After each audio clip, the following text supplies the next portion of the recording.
पहला पदार्थ है बेकिंग सोडा। बेकिंग, इसका नाम सुना है सबने, बेकिंग सोडा, यानी इसको हम खाने वाला सोडा भी कहते हैं। खाने वाला सोडा,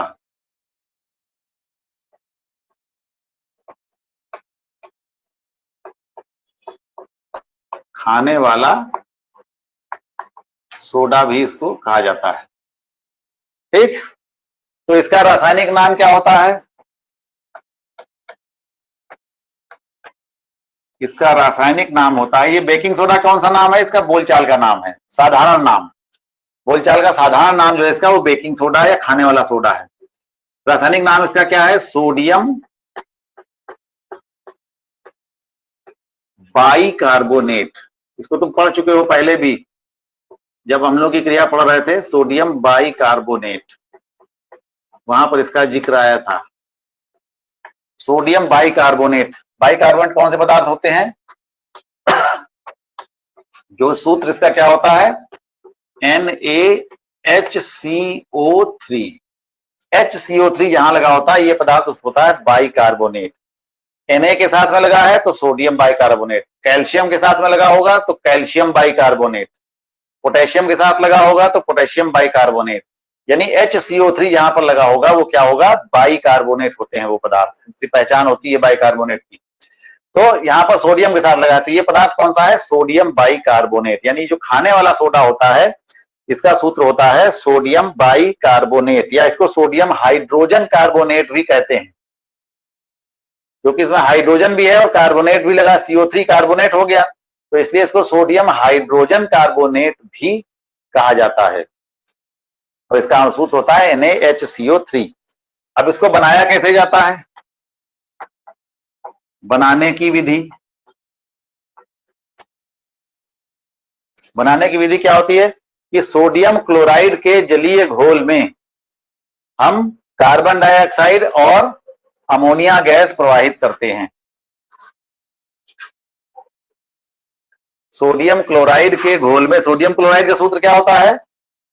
सोडियम क्लोराइड क्या चीज होती है? साधारण नमक। तो सोडियम क्लोराइड का सूत्र होता है NaCl प्लस इसका जलीय घोल है, यानी पानी मिलाया है इसमें, तो ये हो गया H2O।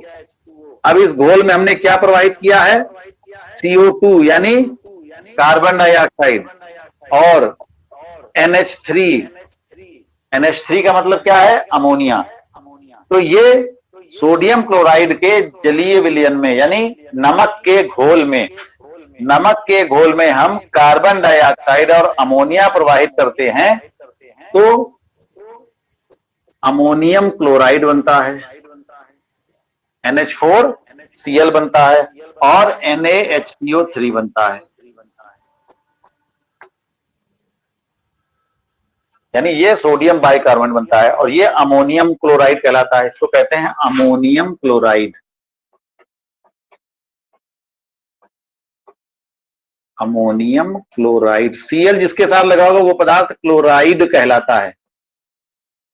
Cl जिसके साथ लगा होता है उसको पदार्थ कहलाता है क्लोराइड। तो इसमें अमोनियम के साथ लगा तो ये अमोनियम क्लोराइड, और ये पदार्थ बनता है सोडियम हाइड्रोजन कार्बोनेट या सोडियम बाइकार्बोनेट या खाने वाला सोडा। ठीक, इसके गुणधर्म क्या क्या होते हैं कि यह सफेद रंग का होता है। खाने वाला सोडा सभी ने देखा होगा, खाने वाला सोडा देखा है, सफेद रंग का होता है, पाउडर जैसा, छोटे छोटे उसमें कण भी होते हैं, डाला जाता है। हाँ, भटूरे में डाला जाता है खाने में, या जब छोले वगैरह बनाए जाते हैं, पकाए उबाले जाते हैं तो उबलते समय उसमें मिलाया जाता है जिससे कि वो चीज जल्दी गल जाती है। और जल में अल्प विलेय होता है। इसका जलीय विलयन जो होता है वो अम्लीय होता है, यानी ये बेसिकली कैसा पदार्थ है? एक अम्लीय प्रकृति का पदार्थ होता है, तो इसलिए इसका जलीय विलयन जो होता है वो अम्लीय होता है। इसका तो उसकी प्रकृति होती है वो अम्लीय होती है। हाँ बताओ सर, ये NaHCO3 ये सर बताइए। NaHCO3 ही तो है ये सोडियम बाइकार्बोनेट, ये बेकिंग सोडा। हाँ, सोडियम बाइकार्बोनेट, सोडियम बाइकार्बोनेट कहो या इसको सोडियम हाइड्रोजन कार्बोनेट कहो, एक ही बात है। NaHCO3 जो होता है सोडियम बाइकार्बोनेट या सोडियम हाइड्रोजन कार्बोनेट कहलाता है, यही तो है बेकिंग सोडा। Yes sir. ठीक, और गर्म करने पर यह टूट जाता है। इसका रासायनिक गुण में क्या है? पहला, इसको अगर हम गर्म करें यानी NaHCO3, यानी यह है सोडियम बाइकार्बोनेट, इसको अगर हम गर्म कर दें, गर्म कर दें मतलब ये त्रिभुज बना दें, इसका मतलब इसको हम ऊष्मा दे रहे हैं, इसको गर्म कर दें अगर हम, तो ये क्या होता है? सोडियम कार्बोनेट बना देता है, Na2CO3 plus CO2 plus H2O, carbon dioxide gas बनती है और पानी बनता है। ये पदार्थ क्या कहलाता है? Sodium carbonate. सोडियम कार्बोनेट, तो सोडियम कार्बोनेट ये बन जाता है, ठीक, और कार्बन डाइऑक्साइड गैस बनती है और पानी बनता है। कब? जब हम इस बेकिंग सोडा को गर्म करते हैं, तो गर्म करने पर यह टूट जाता है और कार्बन डाइऑक्साइड गैस बनती है। उसी प्रकार से जब इसकी क्रिया किसी अम्ल से कराते हैं, NaHCO3, इसकी क्रिया हम किसी अम्ल से कराते हैं, ये तो क्या होता है? जब सोडियम बाइकार्बोनेट की क्रिया जब हम H2SO4 से कराते हैं तो क्या बनता है? Na2SO4, यानी सोडियम सल्फेट बनता है, और H2O बनता है यानी पानी बनता है, और कार्बन डाइऑक्साइड गैस बनती है। तो यहाँ पर Na2SO4 समीकरण को संतुलित हम करें तो यहाँ पर इस तरीके से संतुलित होगी, ये हो जाएगा 2H2O, तो और यहाँ पर कार्बन के भी 2 हैं, तो कार्बन का भी 2 हो जाएगा यहाँ 2CO2, Na2SO4 plus 2H2O plus 2CO2। ये समीकरण बहुत इंपॉर्टेंट है, अक्सर कई बार पूछी जा चुकी है। अगर इसी की क्रिया हम HCl से कराएं, NaHCO3 प्लस HCl, तो बन जाएगा NaCl plus H2O plus CO2। अगर कोई कार्बोनेट होता है तो उसमें कार्बन डाइऑक्साइड गैस जरूर बनती है, और बाइकार्बोनेट है तो उसमें पानी भी बनेगा और कार्बन डाइऑक्साइड भी बनेगी, दोनों चीजें बनती हैं। तो इसकी क्रिया जब हम हाइड्रोक्लोरिक अम्ल से कराते हैं तो सोडियम क्लोराइड बनता है, पानी बनता है और कार्बन डाइऑक्साइड बनती है। तो अम्लों से क्रिया करके ये लवण तथा पानी बनाता है और कार्बन डाइऑक्साइड गैस मुक्त होती है। ठीक है, तो इस प्रकार से ये सोडियम बाइकार्बोनेट यानी बेकिंग सोडा हो गया। अब इसके उपयोग क्या क्या होते हैं? इसका सबसे बड़ा उपयोग होता है बेकिंग इंडस्ट्री में। बेकिंग इंडस्ट्री जानते हो क्या होता है? बेकिंग उद्योग, ब्रेड, बिस्किट, हाँ बेकरी वगैरह, जो बेकरी में जो जो चीजें मिलती हैं तुमको खाने पीने वाली बढ़िया बढ़िया चीजें, तो वो सब चीजें बनाने में इसका खाने वाले सोडा का इस्तेमाल किया जाता है। कोल्ड ड्रिंक बनाने में, बिस्किट बनाने में, ब्रेड, केक, ये सब बनाने में, सोडा वाटर की बनाने में, सोडा वाटर जो पीने के लिए होता है, जो बहुत से लोग दारू में मिला करके भी पीते हैं और कुछ लोग ऐसे ही पीते हैं, जब पेट में एसिडिटी वगैरह हो जाती है तो सोडा वाटर पिलाया जाता है। तो वो सोडा वाटर जो होता है वो इसी का पानी होता है, इसी को पानी में घोल दिया जाता है, बस उसी को पियो। और हम तुमको इससे पहले बताया कि वो इनो जो आती है, इनो क्या होती है? वो भी यही चीज होती है। उसमें मुख्य रूप से क्या है? बस केवल यही खाने वाला सोडा होता है, क्योंकि सोडा का कोई स्वाद नहीं होता है, वो स्वादहीन होता है। तो उसको स्वाद बढ़ाने के लिए क्या करते हैं? उसमें नींबू का रस मिला देते हैं, या थोड़ी सी खटाई मिला देते हैं, थोड़ा सा नमक चीनी मिला देते हैं। इस तरह से उसका टेस्ट जो होता है थोड़ा सा बदल जाता है, पीने में अच्छा लगता है। कच्चे दूध में मिला करके रख दिया जाता है। अगर दूध आया हुआ है, ला करके हमने रखा है कच्चा, उसको पकाया नहीं है, तो उसमें थोड़ा सा सोडा मिला के अगर हम रख दें तो वो दूध जल्दी फटेगा नहीं। तो दूध को फटने से बचाने के लिए भी दूध में सोडा मिला दिया जाता है, कच्चे दूध में। आग बुझाने का जो यंत्र होता है, आग बुझाने वाला यंत्र देखा है? लाल रंग की इतनी बड़ी सी बोतल जैसी अक्सर जगहों पर रखी रहती है, स्टेशन वगैरह पे या बस स्टेशन वगैरह पे, हाँ, जिसको फायर एक्सटिंग्विशर कहते हैं, अग्निशमन यंत्र। तो उसके भीतर भी सोडियम बाइकार्बोनेट का पदार्थ इस्तेमाल किया जाता है।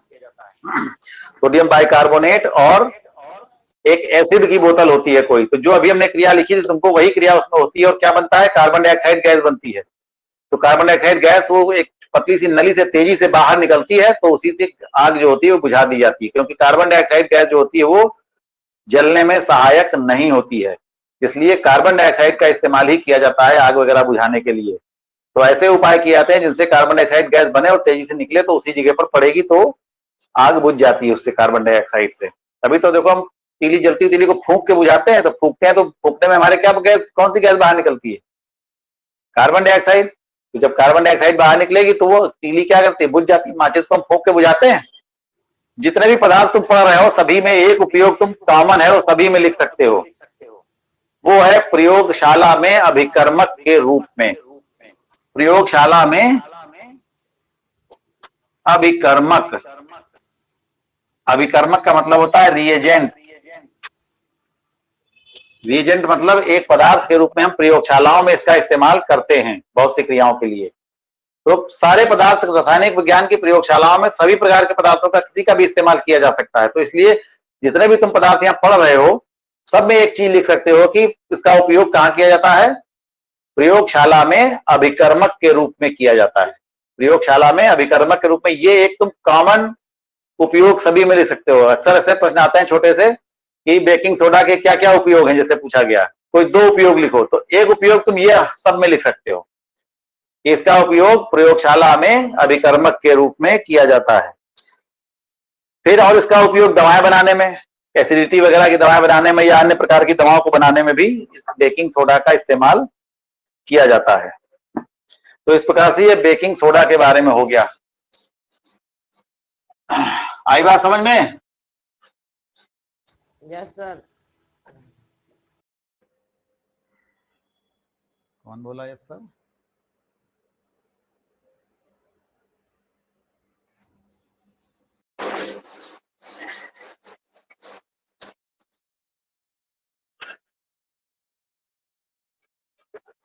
अच्छा, अब अगला पदार्थ है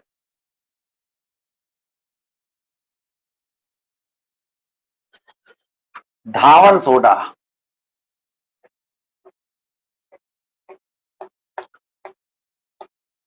धावन सोडा, धावन सोडा मतलब कपड़े धोने वाला सोडा।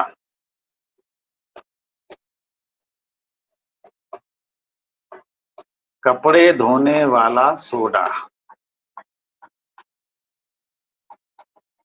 इसको कहते हैं धावन सोडा। तो इससे क्या किया जाता है? कपड़े धोया, धोबी लोग जो होते हैं अधिकतर इसका इस्तेमाल करते हैं, या जो लॉन्ड्री वाले होते हैं वो इसका इस्तेमाल करते हैं। कपड़े धोने वाले सोडे का इससे कपड़े धोने का काम करते हैं। तो इसका रासायनिक नाम क्या होता है? ये धावन सोडा कौन सा नाम है? कॉमन नेम है, सामान्य नाम, बोलचाल की भाषा वाला नाम। इसका रासायनिक नाम क्या होता है? Sodium carbonate. सोडियम कार्बोनेट, ये तो इसका नाम होता है। और इसका सूत्र क्या होता है? Na2CO3, सोडियम कार्बोनेट, Na2CO3 इसका बेसिक सूत्र होता है। लेकिन ये पदार्थ ऐसा होता है जो वातावरण की नमी को अपने भीतर कुछ ना कुछ हर समय सोखे रहता है। यानी इस पदार्थ के एक अणु के साथ में पानी के 10 अणु इसके साथ सदैव चिपके रहते हैं। तो डॉट लगा करके 10H2O भी लिखा जाता है इसके सूत्र को। ये क्या होता है? जलीय सोडियम कार्बोनेट। इसमें एक 10 अणु जो होते हैं क्रिस्टलन जल, यानी जल के क्रिस्टल या जल के 10 अणु जो होते हैं वो इसमें इसके साथ सदैव संयुक्त रहते हैं। तो इसलिए इसका पूरा नाम कभी कभी ये भी कहा जाता है कि सोडियम कार्बोनेट डेकाहाइड्रेट। डेका माने 10, तो सोडियम कार्बोनेट डेकाहाइड्रेट। पानी के कितने अणु हैं? 10 अणु साथ में जुड़े रहते हैं। तो इसका पूरा नाम लिखा जाता है सोडियम कार्बोनेट डेकाहाइड्रेट। और इसका अणुसूत्र लिखा जाता है Na2CO3 10H2O। जब हम इसको गर्म कर देते हैं अगर, तो इसके पानी जो होता है वो वाष्पीकृत हो जाता है, तब ये शुद्ध को सोडियम कार्बोनेट बन जाता है। ठीक, तो बनाने की विधि क्या है? इसको बनाते कैसे हैं?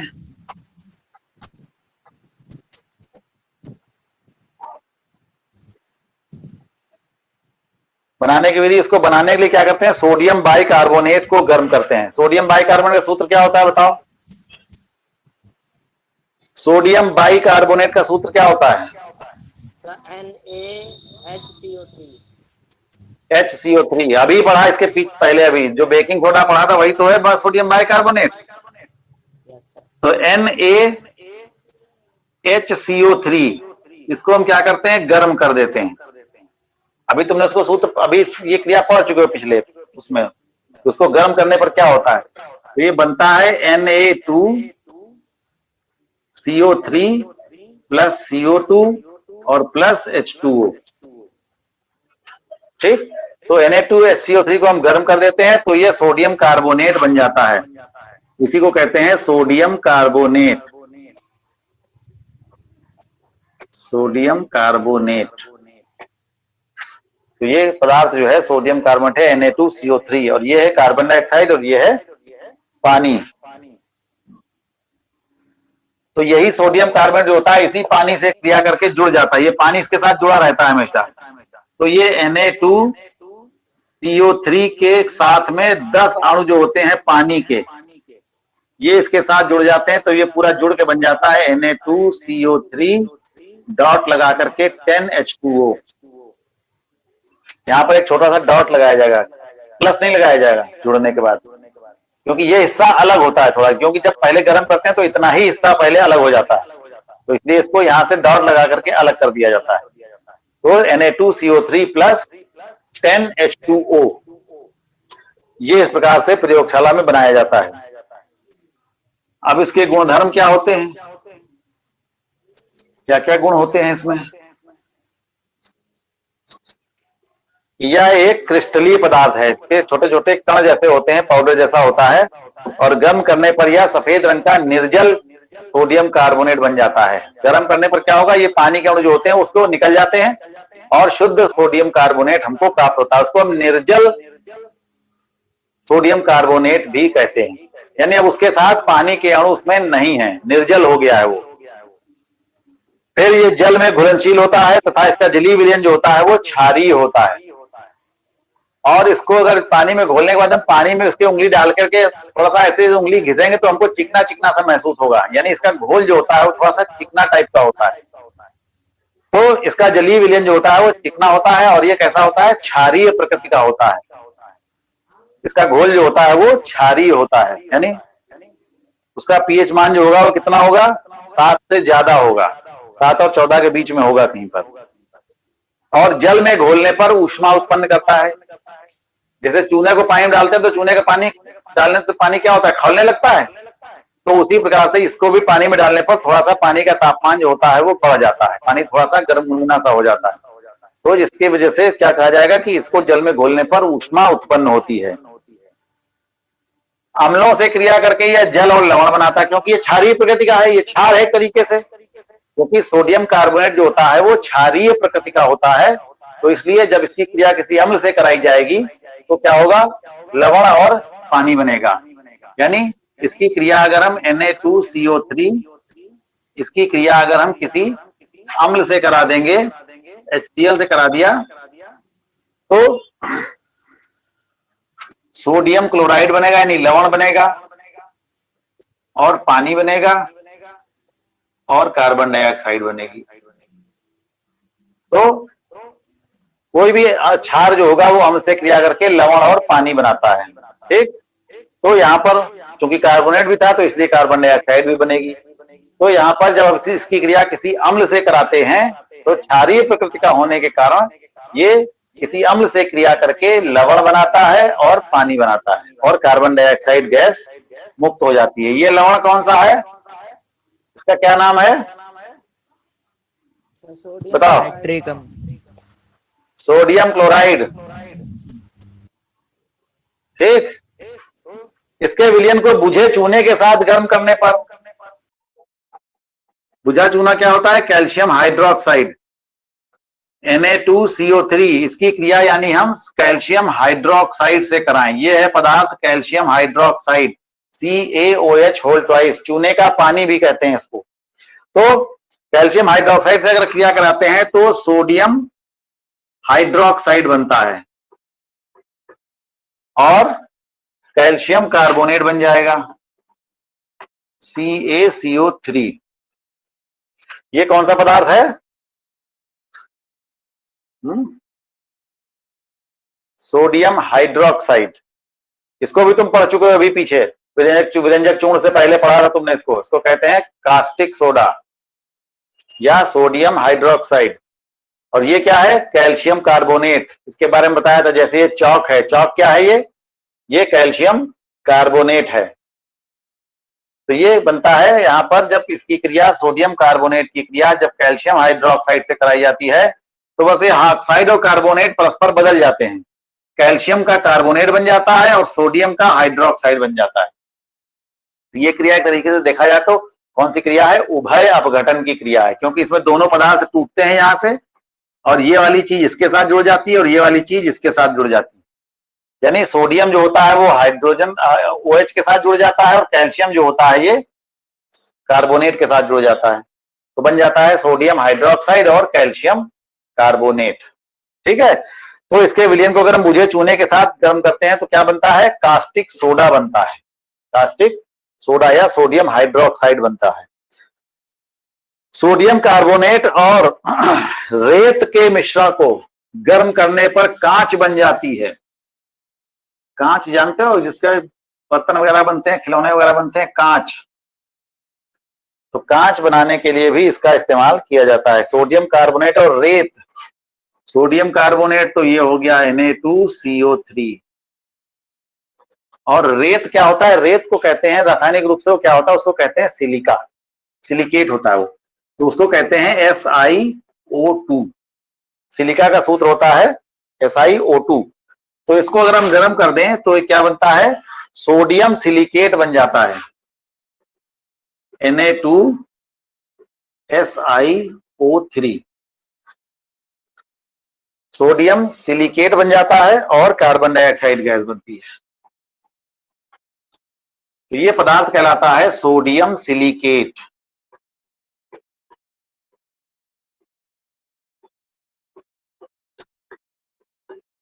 इसी को घुलनशील कांच भी कहते हैं, या इसी को कहते हैं घुलनशील कांच। ये जम जाएगी तो उसको ठंडा कर देंगे तो ये ठोस हो जाएगी, घुलनशील कांच। ये क्या होता है? सोडियम सिलिकेट होता है। सोडियम सिलिकेट बनता है कब? जब हम सोडियम कार्बोनेट की क्रिया सिलिकेट से कराते हैं, यानी रेत से कराते हैं। रेत माने बालू। इसकी क्रिया रेत के मिश्रण से साथ में कराने पर यह बनता है। अब इसका उपयोग कहाँ कहाँ होता है? जो धावन सोडा है तो इसका पहला उपयोग क्या होगा? इसका नाम ही धावन सोडा है, तो इसका पहला उपयोग क्या होगा? कपड़े धोने में, कपड़े धोने के सोडे के रूप में इसका इस्तेमाल किया जाता है। एक प्रयोग इसका हम लिख सकते हैं प्रयोगशाला में अभिकर्मक के रूप में। एक उपयोग तो हम सब जगह लिख सकते हैं, प्रयोगशाला में अभिकर्मक के रूप में। दूसरा प्रयोग क्या है? इसका आप इस्तेमाल करके हम बेकिंग सोडा बना सकते हैं। इसके इस्तेमाल से हम खाने वाला सोडा बना सकते हैं। कैसे? इसकी क्रिया अगर हम और इसका उपयोग कांच बनाने में किया जाता है। अभी तुमने पढ़ा, कांच बनाने में, कागज बनाने में, बोरेक्स को बनाने में, इन सब चीजों को बनाने में इसका इस्तेमाल किया जाता है। और जल की स्थायी कठोरता दूर करने में, जल में जो विभिन्न प्रकार के लवण घुले रहते हैं, इसकी वजह से पानी जो होता है वो खारा हो जाता है, तो पानी के खारेपन को दूर करने के लिए जो स्थायी कठोरता होती है जल की, इसको कहते हैं, खारेपन को कहते हैं स्थायी कठोरता। तो इस कठोरता को, या खारेपन को दूर करने के लिए भी इस कपड़े धोने वाले सोडे का इस्तेमाल किया जाता है। तो ये सब इसके कुछ उपयोग हो गए। ठीक है, फिर इसके बाद आता है अगला पदार्थ, वो है प्लास्टर ऑफ पेरिस। इसका नाम सुना है किसी ने? प्लास्टर ऑफ पेरिस का नाम सुना है?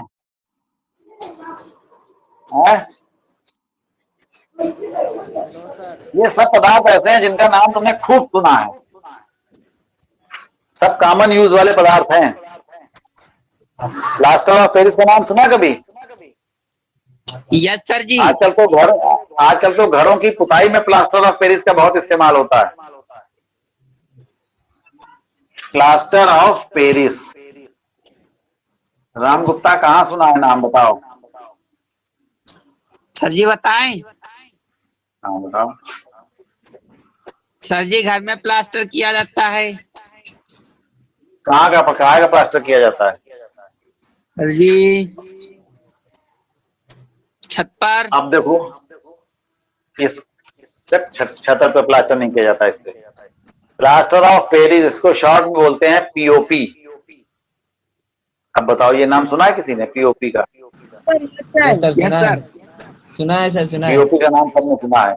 इसकी मूर्तियां भी बनाई जाती हैं पीओपी की, बर्तन भी बनाए जाते हैं, खिलौने छोटे छोटे उस टाइप के खिलौने, सर, मूर्तियां डिजाइन सब बनाई जाती हैं डिजाइनदार। सर डिजाइन बना और घरों में जो डिजाइन बनाई जाती है ऊपर छतों पर, फॉल सीलिंग जो बनाई जाती है उसमें सब इसकी पुताई की जाती है, और किनारों पर डिजाइन बनाई जाती है, पंखे के ऊपर चारों तरफ जो घेरे बनाए जाते हैं, ये सब क्या होता है? सब पीओपी से बनाया जाता है। ये पीओपी क्या होता है? यही है, हाँ यही है प्लास्टर ऑफ पेरिस। तो ये plaster of Paris he POP होता है, और इसका रासायनिक नाम होता है कैल्शियम सल्फेट हेमीहाइड्रेट। तो प्लास्टर ऑफ पेरिस इसका क्या नाम है? इसका सामान्य नाम है। इसका रासायनिक नाम क्या होगा? इसका रासायनिक नाम होगा कैल्शियम सल्फेट।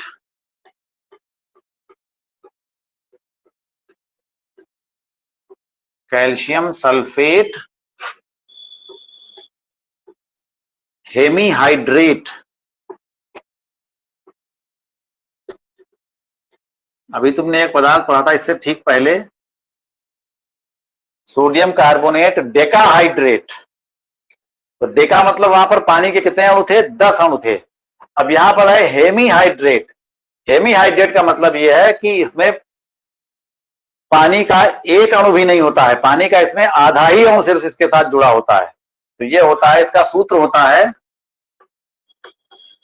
CaSO4। ये हुआ कैल्शियम सल्फेट, और इसके साथ में आधा अणु पानी का जुड़ा होता है, 1/2 H2O जुड़ा होता है। तो आधा अणु पानी का होता है। तो ये अब आधा अणु तो पानी का होएगा नहीं, तो सामान्य रूप से जो पाया जाता है वो इसके 2 अणु होंगे। जब इसके 2 अणु होंगे तो इसके साथ में पानी का 1 अणु हो जाएगा। तो इस तरीके से फिर वो बनता है।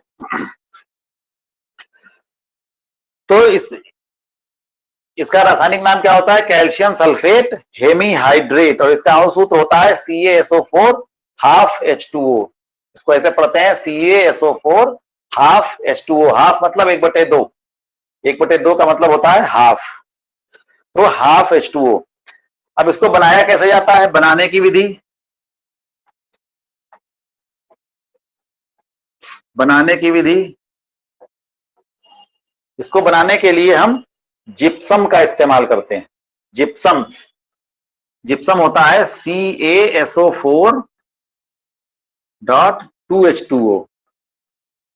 जिप्सम का इस्तेमाल किया जाता है, CaSO4 2H2O। इसके 2 अणु इस्तेमाल किए जाते हैं।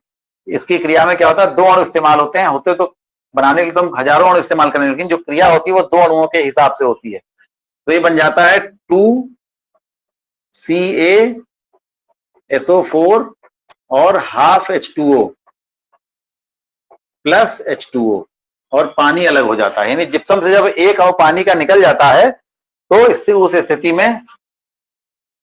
उस स्थिति में ये कैल्शियम सल्फेट हेमीहाइड्रेट नामक पदार्थ ये बन जाता है। तो देखो यहां पर आधा अणु पानी का ये हुआ, और इसके कितने हैं? 2 अणुओं के साथ जुड़ा है, तो 2 अणुओं के साथ क्या हो जाएगा? 1 अणु पानी का बन जाएगा पूरा ही। अगर यहां पर हम देखें हाइड्रोजन कितनी है, तो यहां पर 1 अणु पानी का हो गया, और यहां पर पानी के अणु कितने थे तुम्हारे पास? 2 दूनी 4 अणु पानी के थे, तो 1 अणु पानी का यहां रह गया, 3 अणु पानी के निकल जाते हैं। पानी के 3 अणु जो होते हैं वो वाष्पीकृत होकर के निकल जाते हैं या अलग हो जाते हैं इससे, और ये पदार्थ जो होता है ये बन जाता है 2CaSO4 हाफ H2O। ये क्रिया बहुत इंपॉर्टेंट है, तो ये पूछा भी बहुत जाता है। ये प्लास्टर ऑफ पेरिस वाला पूरा टॉपिक ही बहुत इंपॉर्टेंट है। इसका रासायनिक नाम भी कई बार खूब पूछा जाता है, इसका रासायनिक सूत्र भी पूछा जाता है, इसके उपयोग भी पूछे जाते हैं। तो ये बहुत ही इंपॉर्टेंट पदार्थ है तुम्हें पढ़ने के लिए। तो ये कैसे बनाया जाता है? इसको क्या कहते हैं? जिप्सम। जिप्सम ये पदार्थ होता है कैल्शियम सल्फेट। इस कैल्शियम सल्फेट को गर्म करके बनाया जाता है। इसको गर्म किया जाता है यहाँ पर 373 डिग्री सेल्सियस तक। 373 डिग्री सेल्सियस तक गर्म करने पर, 373 डिग्री सेल्सियस नहीं, 373 केल्विन, 373 केल्विन तक गर्म किया जाता है, तो ये कैल्शियम सल्फेट बन जाता है। कैल्शियम सल्फेट हेमीहाइड्रेट यानी पीओपी बन जाता है। ठीक, अब इसके बाद इसके गुणधर्म क्या क्या होते हैं? तो गुणधर्म क्या है कि प्लास्टर ऑफ पेरिस जो होता है सफेद रंग का एक चूर्ण होता है जो तेज गर्म करने पर निर्जल कैल्शियम सल्फेट बन जाता है। अगर इसको हम गर्म कर दें यानी CaSO4 हाफ H2O, इसको अगर हम गर्म कर दें तो क्या होगा? कैल्शियम सल्फेट बन जाएगा और पानी का अणु जो होगा वो अलग हो जाएगा। तो यहां पर 2 लिखना पड़ेगा और यहाँ पर 2 लिखना पड़ेगा, क्योंकि यहाँ पर ये आधे का मामला है, इसलिए सब काम ज्यादातर 2 के हिसाब से चलेगा, तब ये एक अणु पूरा बन जाएगा। तो इस प्रकार से इसको गर्म करने पर इसमें से पानी का अणु अलग हो जाता है और ये निर्जल कैल्शियम सल्फेट प्राप्त होता है। फिर प्लास्टर ऑफ पेरिस की क्रिया पानी से करा दें तो जिप्सम बन जाता है। वापस जिप्सम से पानी निकल जाता है तो क्या बन जाता है? पीओपी बन जाता है। और पीओपी में जब हम पानी मिला देते हैं तो फिर वो जिप्सम फिर से बन जाता है। तो CaSO4 हाफ H2O, इसकी क्रिया अगर हम पानी से करा दें तो क्या बन जाएगा? 2CaSO4 और 2CaSO4 और 2H2O, 4 अणु होंगे पानी, 2H2O, ये चीज वापस फिर से बन जाएगी। और पानी मिलाने के बाद ये जिप्सम एक ऐसा पदार्थ होता है जो बहुत जल्दी जम जाता है, इसलिए जो पीओपी से जो काम वगैरह बनाते हैं वो लोग क्या करते हैं, पानी में घोलने के बाद इसको जल्दी से जल्दी सोचते हैं जहां पर भी लगाना है उसको जल्दी से जल्दी लगा दे, क्योंकि 10 मिनट के भीतर ही क्या होगा, ये बिल्कुल जम करके ठोस पत्थर जैसा हो जाएगा एकदम, फिर ये कोई काम का नहीं रह जाएगा, फिर ये बेकार हो जाएगा। तो प्लास्टर ऑफ पेरिस की क्रिया जल से कराने पर ऊष्मा उत्पन्न होती है और यह तेजी से जिप्सम में बदलकर जम जाता है और जल्दी से यह जमने लगता है। इस क्रिया को पीओपी का जमना कहते हैं। तो इस प्रकार से जब इसकी क्रिया पानी से कराते हैं यानी पीओपी को जब पानी में घोलते हैं तो क्या बन जाता है? जिप्सम बन जाता है। इसी को कहते हैं जिप्सम। और ये जिप्सम बनते ही क्या होता है? तेजी से जमना शुरू कर देता है। इसलिए जब पूरी तरह से जम जाए इससे पहले ही क्या करते हैं, इसको जल्दी से जल्दी सब जगह इस्तेमाल कर लिया जाता है। या अगर कोई खिलौना वगैरह बनाना है तो उसी के सांचे में इसको जल्दी से जल्दी भरने की कोशिश की जाती है। उसको सांचे में जल्दी जल्दी भर देंगे तो जल्दी से अपना आकार उसी आकार में आ जाएगा, और देर अगर हुई तो फिर वो बेकार हो जाएगा, फिर ये घोल बनाना बेकार हो जाएगा। इसलिए थोड़ा थोड़ा इसको घोला जाता है, थोड़ा थोड़ा तुरंत इस्तेमाल किया जाता है। एकदम से ज्यादा से घोल के या सान के नहीं रख लिया जाता है, जो धीरे धीरे बनाएंगे। तुरंत घोलते हैं और तुरंत लगा देते हैं। तो ये हो गया पीओपी। पीओपी का इस्तेमाल कहाँ कहाँ हुआ? शल्य चिकित्सा में टूटी हड्डियों पर प्लास्टर चढ़ाने में, ये भी पीओपी होता है। जो हड्डियों पर प्लास्टर चढ़ाया जाता है जब हाथ पैर टूट जाते हैं, इसको कहते हैं प्लास्टर चढ़ाया गया। तो जो कच्चा प्लास्टर होता है सफेद वाला, वो जो चढ़ाया जाता है वो क्या होता है? वो यही होता है, पीओपी ही होता है, क्योंकि उसको पानी में घोलते हैं, तुरंत उसकी परत बना बना करके पट्टी के साथ लपेटते जाते हैं और उस पर लेप लगाते जाते हैं, और तुरंत ही वो 10 मिनट के भीतर क्या होता है? जम जाता है, सब ठोस हो जाता है एकदम से, और वो मजबूत हो जाता है, जिससे कि तुम्हारा पैर जो है फिर वो इधर उधर मुड़ेगा नहीं। तो हड्डियों के टूटने पर जो प्लास्टर चढ़ाया जाता है वो भी पीओपी ही होता है। सांचे और मॉडल बनाने में, विभिन्न पदार्थों के खिलौनों के सांचे बनाने में भी इसका इस्तेमाल किया जाता है। मूर्तियां और खिलौने बनाने में इस्तेमाल किया जाता है, और मकानों की पुताई से पहले दीवार पर लगा करके सतह को चिकना बना लिया जाता है। तो ये हो गया तुम्हारा विभिन्न प्रकार के पदार्थ। अब इसके बाद आते हैं, ये सब छोटे छोटे प्रश्न हैं, ये सब लिखे हुए हैं, इनको पढ़ो और समझो। पेट और छाती में जलन होने का क्या कारण है? इसका निवारण किस प्रकार किया जा सकता है? कि पेट और छाती में जलन क्यों होती है? क्योंकि हाइड्रोक्लोरिक अम्ल जो हमारे आमाशय में पाया जाता है वो जब अधिक मात्रा में बनने लगता है तो वो जलन पैदा करने लगता है। तो उसको करने के लिए क्या करेंगे? सोडा वाटर पीना चाहिए। सोडा घोल करके, बेकिंग सोडा पानी से घोल करके पीना चाहिए। फिटकरी का फूला किसे कहते हैं? फिटकरी जानते हो? फिटकरी देखिए जो सेव बनाने के बाद अक्सर लगाई जाती है। तो उस फिटकरी को थोड़ा सा टुकड़ा, हाँ, उसका थोड़ा सा टुकड़ा ले लो, उसको गरम गरम तवे पे डाल दो थोड़ी देर, तो क्या होगा? वो थोड़ा सा पिघल जाएगा और बुलबुले दे करके फूलने लगेगा। और थोड़ी देर बाद जब वो पूरी तरह से जब वो पिघल जाए तब फिर उसको, जब उसका पानी जल जाए पूरी तरीके से, तब फिर उसको क्या कहते हो? हटा लो। तो इस जो ये चीज जो बनेगी इसको कहते हैं फिटकरी का फूला। फिटकरी को गर्म करने पर यह फूल जाती तथा क्रिस्टल जल के सभी अणु बाहर निकल जाते हैं और इसे फिटकरी का फूला कहते हैं। फिटकरी का सूत्र मालूम क्या होता है? फिटकरी का सूत्र होता है K2SO4, इसका सूत्र बड़ा लंबा चौड़ा है, डॉट Al2SO4 होल थ्राइस और 24 H2O। ये होता है इतना लंबा सूत्र पूरा फिटकरी का। इसको कहते हैं पोटेशियम एल्यूमिनियम सल्फेट। जो फिटकरी का रासायनिक नाम है वो होता है पोटेशियम एल्यूमिनियम सल्फेट, और इसका सूत्र होता है K2SO4 Al2SO4 थ्राइस 24 H2O। तो जब इसको हम गर्म करते हैं तो ये पानी के अणु जो होते हैं ये निकल जाते हैं और केवल इतना पदार्थ रह जाता है। ये जब निकल जाता है तो केवल इतना पदार्थ बचता है और इसी पदार्थ को हम कहते हैं फिटकरी का फूला। यानी फिटकरी से जब पानी के अणु निकल जाते हैं गर्म करने पर तो जो पदार्थ बचता है वो कहलाएगा फिटकरी का फूला।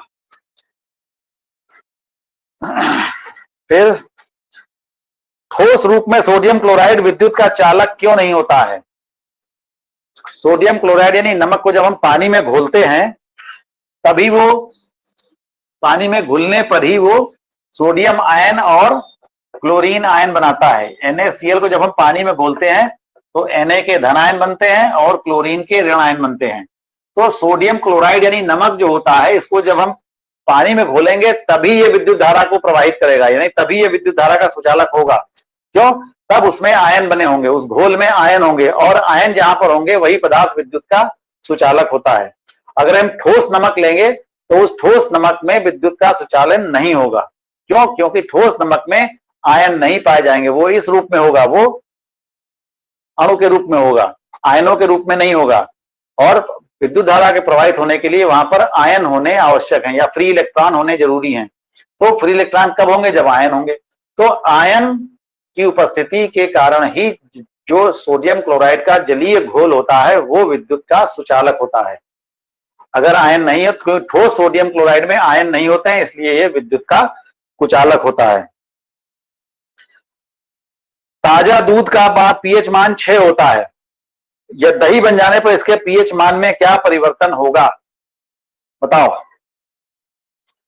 ताजा दूध जो है उसका जो pH मान होता है वो 6 होता है, तो जब ये दही बन जाएगा तो क्या होगा?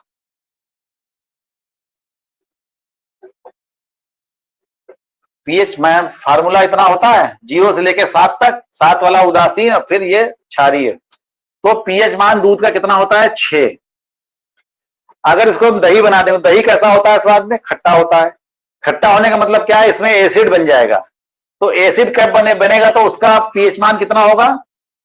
7 से कम होना चाहिए। चूंकि अब दूध का पहले से ही 6 था तो अब जब इसका दही बनेगा तो क्या होगा? और कम हो जाएगा इस pH मान। यानी उसका pH मान जो होगा, जब दही जो होगा उसका pH मान 6 से कम हो जाएगा, तभी वो और ज्यादा खट्टा हो जाता है। दूध खट्टा लगता है पीने में? नहीं लगता है। लेकिन दूध का प्रकृति भी अम्लीय होती है हल्की सी, तो क्योंकि वो बहुत ही दुर्बल अम्ल होता है उसमें, इसलिए वो बहुत ज्यादा अम्लीय नहीं कहा जाता है। लेकिन जब वो दही बन जाता है तो उसमें अम्ल बन जाता है, लैक्टिक अम्ल बन जाता है। तो वो लैक्टिक अम्ल का जो pH मान होगा वो 6 से कम हो जाएगा, तभी वो खट्टा लगता है खाने में। तो जब उसका दही बन जाएगा तो दही बनने से क्या होता है कि जो उसमें शुगर पाई जाती है वो लैक्टिक अम्ल में बदल जाती है और लैक्टिक अम्ल में बदल जाने के कारण उसका pH मान जो होगा वो 6 से कम हो जाएगा। जब pH मान कम होता है तो वो पदार्थ उतना ही ज्यादा अम्लीय हो जाता है, वो ज्यादा खट्टा हो जाता है उससे ज्यादा। तो इसलिए दही का pH मान जो होगा वो कम हो जाएगा।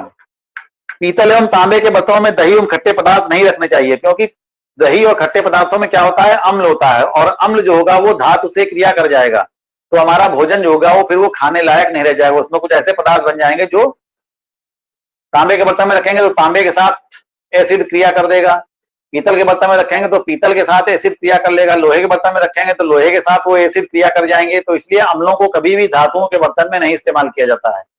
तो इसीलिए क्योंकि उस धातुओं के साथ क्रिया करके विषैले पदार्थ बन जाते हैं, जिसके कारण हमारा भोजन जो होता है वो खाने योग्य नहीं रह जाता। इसीलिए दही और खट्टे पदार्थों को हम धातु के बर्तनों में या पीतल या तांबे के बर्तनों में हम नहीं रखते।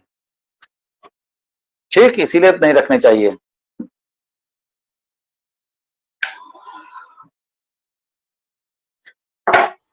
ठीक है, चलो फिर अब आज इतना ही, विशेष भाग कल। Bye bye.